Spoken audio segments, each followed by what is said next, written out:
बिस्मिल्लाहिर्रहमानिर्रहीम। अस्सलाम वालेकुम नाज़रीन, आप यूट्यूब चैनल देख रहे हैं। मैं इमरान खान हूँ। मैं इस्लामाबाद पहुँचा हूँ। आज बहुत अहम लोगों से मुलाकात की है, बहुत सारी इन्फॉर्मेशन इकट्ठी की है और प्राइम मिनिस्टर पाकिस्तान इमरान खान साहब से भी मुलाकात हुई है। बहुत सारी ऐसी चीज़ें हैं जो मैं आपके साथ इस वीलॉग में शेयर करने जा रहा हूँ। ये सारा खेल आपके सामने खुलकर आ जाएगा और होने क्या जा रहा है वो भी आपको पता चल जाएगा। लेकिन एक दो चीज़ें आप अपने दिमाग में रखिएगा कि जो इन्फॉर्मेशन मेरे पास आज है इसका कुछ हिस्सा ऐसा है जो मैं आपके साथ शेयर नहीं कर पाऊंगा, क्योंकि वो मेरे पास अमानत है। कुछ प्राइम मिनिस्टर के पास से चीज़ें मुझे पता चली हैं और कुछ ऐसी चीज़ें हैं जो कुछ और ऐसी जगहों से जहां बहुत इन्फॉर्मेशन होती है वहां से वो मुझे मालूमात मिली हैं। अब ये जो मालूमात मैंने इकट्ठी की हैं उनकी वो चीज़ें जो बहुत ज़रूरी हैं आपके लिए जानना, वो आपके सामने रख देता हूँ। पहली तो आप चीज़ ये सुन लें कि Imran Khan is going nowhere. Imran Khan कहीं नहीं जा रहे, उनकी हुकूमत बिल्कुल ख़त्म नहीं हो रही। इस वक्त जब मैं आपको ये बात कर रहा हूँ तो अब तक की सूरत हाल के मुताबिक उनके इत्तेहादी भी उनके साथ खड़े हैं और उनकी जमात भी उनके साथ खड़ी है। जो चंद लोग जाकर शहबाज शरीफ साहब से मिले थे और उनको आसिफ अली जरदारी साहब के नोट दिखाए गए थे, वो लोग भी इमरान खान साहब से मिले हैं और वो भी कहीं नहीं जा रहे। चीज़ें बहुत ज़्यादा इमरान खान के कंट्रोल में। इमरान खान के पास दो तीन ऐसे शवाहिद और चीज़ें मौजूद हैं इस तरीके अदम एतमाद को लेकर कि अगर वो उन चीज़ों को आज पब्लिक कर दें और सामने ले आए तो बहुत बड़ी मुसीबत बन जाएगी अपोजिशन के लिए और बहुत बड़ी सुबकी उनके लिए पैदा हो जाएगी। लेकिन इस मौका पर वो ऐसा नहीं करेंगे क्योंकि ये मामला बड़ा हसास है। और ये साजिश कैसे हुई है उसके बारे में मैं आपको बताता हूँ। जो मैं आपको पहले दिन से कह रहा हूँ कि ये एक बैरूनी साजिश है, इसके अंदर अमेरिका और उसके इत्तेहादी मुलव्विस हैं और वो किस तरीके से मुख्तदर हलकों तक पैगाम पहुँचा रहे हैं और उन्होंने क्या पैगामात पहुँचाए हैं इसके बारे में भी इंफॉर्मेशन है। लेकिन जो पाकिस्तान का जवाब है वो बड़ा सादा है कि रशिया का दौरा इमरान खान साहब का अकेले का फैसला नहीं था। रशिया का दौरा पाकिस्तान का रियासत का फैसला था, बाकायदा डिस्कशन के साथ हुआ है। यूक्रेन की लड़ाई से उसका कोई ताल्लुक नहीं है, रशिया और अमेरिका के तनाज़े से इस दौरे का कोई ताल्लुक नहीं है। तो इमरान खान को अकेला करने की जो एक ख्वाहिश थी या कोशिश थी अमेरिका की, वो नाकाम कर दी है पाकिस्तान के इदारों ने और पाकिस्तान के मुख्तदर हलकों ने। अब अमेरिका किस तरीके से इस साजिश के पीछे है उसके सबूत मौजूद हैं और वो सबूत आने वाले वक्त में आपको मिल भी जाएंगे और चीज़ें आपके सामने आ जाएंगी, चीज़ें खुलकर सामने आ जाएंगी। इमरान खान साहब के पास एक ऐसी चीज़ भी उनके हाथ लगी है कि वो अपोजिशन को आने वाले वक्त में नाखून चने चबवा देंगे। और अभी मैं वो चीज़ें आपको नहीं बता सकता, लेकिन फ़िलहाल आप सिर्फ इतना समझ लें कि जो सिनेरियो मैं समझ कर आ रहा हूँ इसमें इमरान खान कहीं नहीं जा रहे। उस्मान बुज़दार का मामला स्टिल लटका हुआ है और दूसरा वज़ीर आला अगर लेकर आना है तो उसके लिए इमरान खान साहब को एक कंसेंसस बनाना पड़ेगा।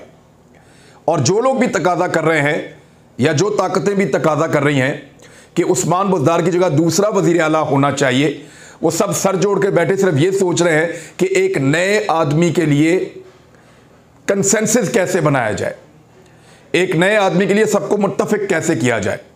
बुज़दार साहब का तो काम चल रहा है, हो सकता है साल और गुजार लें, लेकिन अगर किसी और को बनाते हैं तो कम से कम 4-5 धड़े ऐसे हैं जो अपना वज़ीर आला लाना चाहते हैं।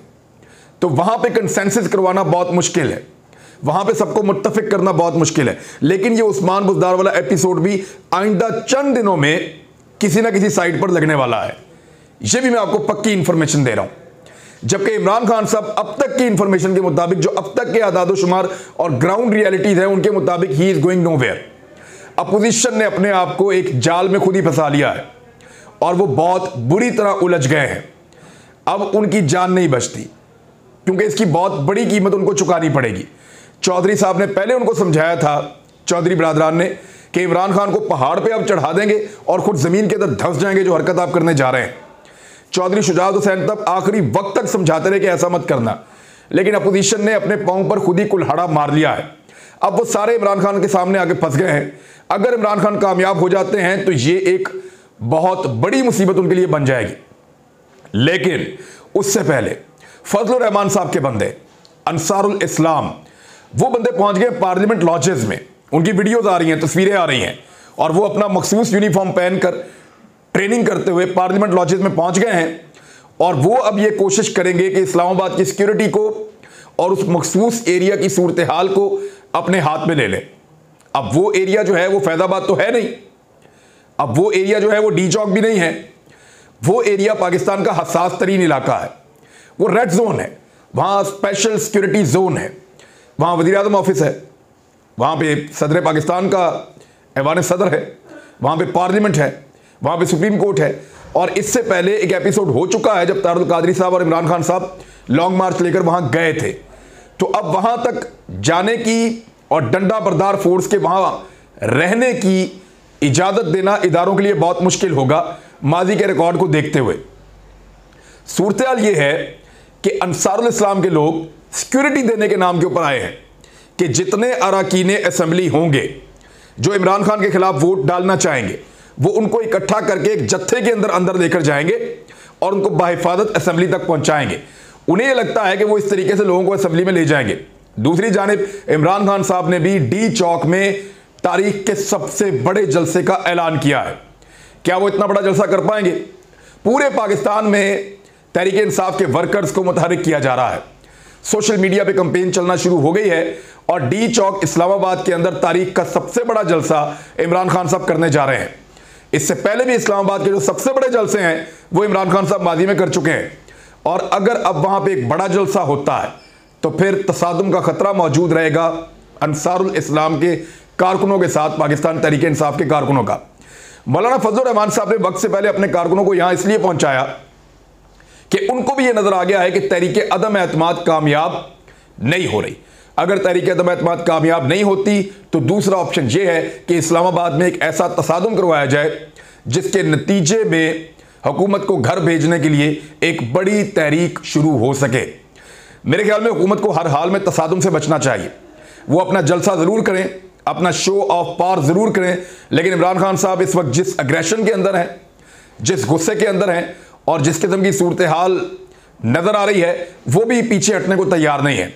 इमरान खान साहब को यह लगता है कि अपोजिशन के 3 बड़ी जमातों ने उन्हें मौका दे दिया है कि वो अटैक कर सकें और वो इस मौके को हाथ से जाने नहीं देना चाहते। दूसरी जानिब यह फैसला किया जा रहा है कि जल्द अज जल्द इस मामले को निपटाया जाए। यह भी बहुत इंपॉर्टेंट है।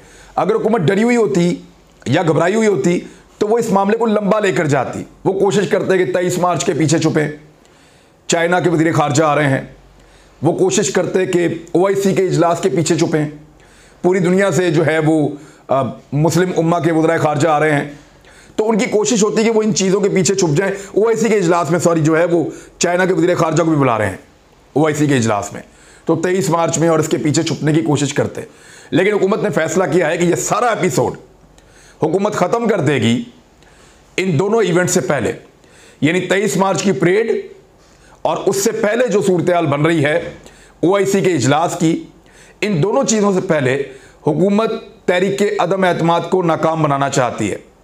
अभी तक जो इन्फॉर्मेशन आ रही है वो पीर या मंगल का कहा जा रहा है।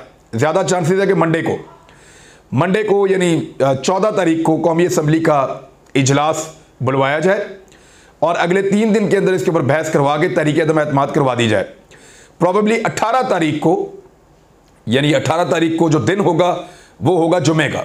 जुमे वाले दिन 18 तारीख को तहरीक अदम एतमाद को नाकाम बनाने के लिए हुकूमत कह रही है कि वो कोशिश करेंगे। उसके लिए उनकी हिकमत अमली क्या है वो भी मैं आपको बता देता हूँ। हुकूमत ने अपने तमाम अरकान असेंबली को मना कर दिया है कि उनमें से कोई भी कौमी असेंबली में नहीं जाएगा। अब तक की इंफॉर्मेशन के मुताबिक सिर्फ एक MNA उनका कौमी असेंबली में मौजूद होगा कि हुकूमत की नुमाइंदगी वहाँ पे हो और स्पीकर वहाँ पे मौजूद होंगे। इसमें वहाँ पे वोटिंग होगी। जब हुकूमत के सारे बंदे अपने घर पे हैं और हुकूमत के इत्तेहादी भी नहीं गए तो फिर अपोजिशन 172 नंबर पूरे करने में नाकाम रहेगी और अगर अपोजिशन 172 बंदे पूरे नहीं कर पाती तो तहरीक अदम एतमाद वहीं पे फारिग हो जाएगी। उससे पहले इमरान खान साहब अपनी ताकत शो करने के लिए, शो ऑफ पावर के लिए इस्लामाबाद में तारीख का सबसे बड़ा जलसा करने का इरादा रखते हैं और साथ ही साथ वो दीर में भी एक बड़ा जलसा करने जा रहे हैं। उनकी पब्लिक एक्टिविटीज़ बढ़ती जा रही हैं और उनके बयानात के अंदर मजीद सख्ती आती चली जा रही है।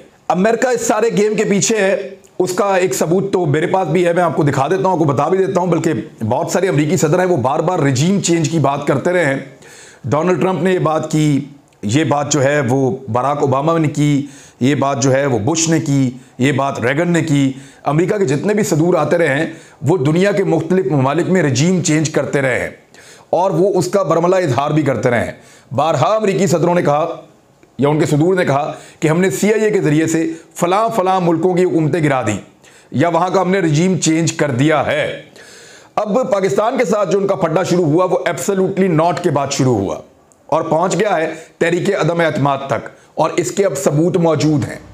ऐसा नहीं है ये बातें हवा में हैं, अब इसके सबूत मौजूद हैं कि अमेरिका का इसमें क्या दिलचस्पी है और किस तरीके से उसने इन्फ्लुएंस किया है। और ये सबूत इस वक्त पाकिस्तान के पास, मैं किसी आदमी का नाम नहीं ले रहा, पाकिस्तान के पास, रियासत के पास ये मौजूद हैं कि अमेरिका ने पाकिस्तान के अंदर मुदाखलत करने की कोशिश की है। बेनज़ीर भुट्टो साहब की हुकूमत हो, नवाज शरीफ साहब की हुकूमत हो, माजी में पहले भी ये हुकूमतें अमेरिका गिराता रहा है, इवन डिक्टेटर्स के खिलाफ भी कार्रवाइयाँ करता रहा है। जनरल ज़ियाउल हक साहब की शहादत के पीछे भी कहा जाता है कि अमेरिका का हाथ है मुबैना तौर पे, तो मुख्तलिफ चीज़ें करता है। 5 तरीके ऐसे हैं जिनके ज़रिए से हमेशा अमेरिका दुनिया भर की हुकूमतें गिराता है और इसके ऊपर बाकायदा रिसर्च छपी हुई है। दुनिया के मुख्तलिफ अखबारात में, मुख्तलिफ थिंक टैंक्स ने इसके बारे में लिखा हुआ है कि अमेरिका 5 तरीकों से हुकूमतें गिराता है। नंबर 1, पहला तरीका, वो अपोजिशन की फंडिंग करता है। यानी यही काम उसने 1963 में वियतनाम में किया, ब्राज़ील में किया, ग्वाटेमाला में किया, और इसके दस्तावेजी सबूत मौजूद हैं पूरी दुनिया के अंदर कि वो बहुत सारी जगहों पे उसने ऐसे हुकूमत गिराई कि अपोजिशन को बहुत बड़ी बड़ी फंडिंग की, पाकिस्तान में भी करते रहे, तो वो हुकूमतें गिरा देते हैं। अच्छा, दूसरा तरीका उनका ये है कि सहाफ़ी या सहाफ़ती इदारे जो होते हैं उनको ख़रीद लेता है अमेरिका। न्यूयॉर्क टाइम के एक तज्ज़ियाकार के मुताबिक, रॉबर्ट पेरी, उनके जायजे के मुताबिक यूक्रेन में पेश आने वाले वाक़यात 1951 में ईरान और 1954 में ग्वाटेमाला के हालात को याद दिलाते हैं, जब CIA ने जमहूरी हुकूमतों का तख्ता उलटने में आमिरों की पुष्टपनाही की थी। इटली की हुकूमत गिराने के लिए भी उन्होंने वहाँ के मीडिया को ख़रीदा था और वहाँ के अखबारात को ख़रीद कर प्रोपेगेंडा करवाया था, और बाद में एक साबिक CIA का जो एजेंट था उसने ये राज फाश कर दिया था और उसने कहा था कि जो हमने किया इससे हमने सीखा है कि अखबार ख़रीदने से रिपोर्टर ख़रीदना आसान है। यानी रिपोर्टर को आप ख़रीदना ज़्यादा आसान है, अखबार ख़रीदना ज़्यादा मुश्किल काम है। आज CIA यही करती है और थर्ड वर्ल्ड के ममालिक में अफरा तफरी फैलाने के लिए कुछ सहाफ़ियों को मुंतखब करती है और उनको ख़रीद लेती है। ऐसी बहुत सारी आवाज़ें हैं जो अमेरिका के लिए आवाज़ उठाती हुई आपको सुनाई देती हैं। तीसरा तरीका अमेरिका का हुकूमतें गिराने का यह है कि वो मईशत को तबाह करता है। अब गौर करें, पाकिस्तान में पहले दोनों तरीके उन्होंने लगाए हैं। वो अपोजिशन को फंडिंग भी करते हैं मुबैना तौर पे, वो सहाफ़ियों को या इदारों को भी खरीदते हैं। आप देखें यहाँ पे लोग पिट्ठू बने हुए होते हैं वेस्ट के, बिला वजह, बज़ाहिर आपको कोई वजह नज़र नहीं आती, पाकिस्तान के खिलाफ उनको सपोर्ट कर रहे होते हैं। फिर मईशत तबाह करी जाती है उन मुल्कों की जहाँ पे रजीम चेंज करना हो या जहाँ पे हुकूमतों को गिराना हो। जैसे पाकिस्तान को फेट अप में रख लिया, सख्त शराइत लगा दी। 70 की दहाई में चिली के सदर उसको हटाने के लिए अमरीकी दबाव के बावजूद बड़ी सनतों को कौमी तहवील में लेने की पॉलिसी जारी रखी। अमेरिका जो है वो बार बार ऐसे प्रेशर बनाता है जिनके ज़रिए से वो ये कोशिश करता है कि वहाँ की हुकूमतें गिर जाएं। बहुत सारे मुल्कों में वो ये कर चुके हैं पहले ही कि मईशत को तबाह करो, हुकूमत कमज़ोर हो जाएगी, लोगों को फ़ायदा मिलना बंद हो जाएगा, लोग हुकूमत के खिलाफ हो जाएंगे, अपोजिशन को फंडिंग करो, हुकूमत गिरा दो। चौथा तरीका, लीडरों को कत्ल करवा देते हैं ये, और ऐसी बहुत सारी मकबूल लीडर्स हैं जो कत्ल हुए हैं। CIA ने कांगो के जमहूरी सदर पेट्रस लुमाम्बा को कत्ल करने की कई कोशिशें की हैं। 1961 में वो ऐसा करने में कामयाब हो गए थे। अमरीकी रमज़े क्लार्क के मुताबिक उसने ये इल्ज़ाम आयद किया कि CIA ने वज़ीर आज़म ज़ुल्फ़िकार अली भुट्टो का तख्ता उलट कर ज़ियाउल हक को मुसल्लत करने की साजिश में कलीदी किरदार अदा किया था। और फिर बहुत सारी और चीज़ें भी हैं। यानी ज़ियाउल हक साहब के पीछे भी लोग कहते हैं, लीबिया के अंदर कर्नल कज़ाफ़ी को जिस तरह मारा, जिस तरह सद्दाम हुसैन को मारा, और भी दुनिया में बहुत सारे कत्लों के पीछे मुबैना तौर पे अमरीकी या CIA की साजिश रहती है। फिर सियासी हंगामा आराई भी करते हैं। ये सारी चीज़ें पाकिस्तान में आपको होती हुई दिखाई नहीं दे रही। क्या इस वक्त सियासी हंगामा आराई का माहौल नहीं बन रहा? क्या अंसारुल इस्लाम के कारकुन जो है और पाकिस्तान तहरीक इंसाफ के कारकुन आपको आमने सामने आते हुए दिखाई नहीं दे रहे? अगर बाकी पॉलिटिकल पार्टीज भी ये कॉल देती है कि इस्लामाबाद में इकट्ठे हो जाओ, और हुकूमत भी ये देती है, तो एक सियासी तसादुम हो सकता है जिससे बचना इस वक्त बहुत ज़रूरी है। ईरानी फ़ौज में भी इन्होंने बगावत करवाई थी, जिसने 1953 में मोहम्मद मुसद्दिक की हुकूमत का तख्ता उलट दिया था। तो एक लंबी तारीख है। अमेरिका ये करता है, वो ये फिर कर रहा है, रियासत पाकिस्तान के पास इसके सबूत अब मौजूद हैं। लेकिन इस वक्त तक इमरान खान साहब ने सारी चीज़ें कंट्रोल कर दी हैं। उनके इत्तेहादी, उनके अपने एमएनएज, वो उनके कंट्रोल में है। लेकिन उस्मान बुज़दार वाले मामले के अंदर तब्दीली का फैसला हो चुका है, लेकिन उसके लिए सिर्फ एक शर्त है कि वो लोग जो ये तब्दीली चाहते हैं उनको ये जिम्मेदारी उठानी पड़ेगी कि उस्मान बुज़दार की जगह जिसका भी नाम दिया जाए उसके ऊपर तमाम लोगों को मुत्तफिक किया जाए।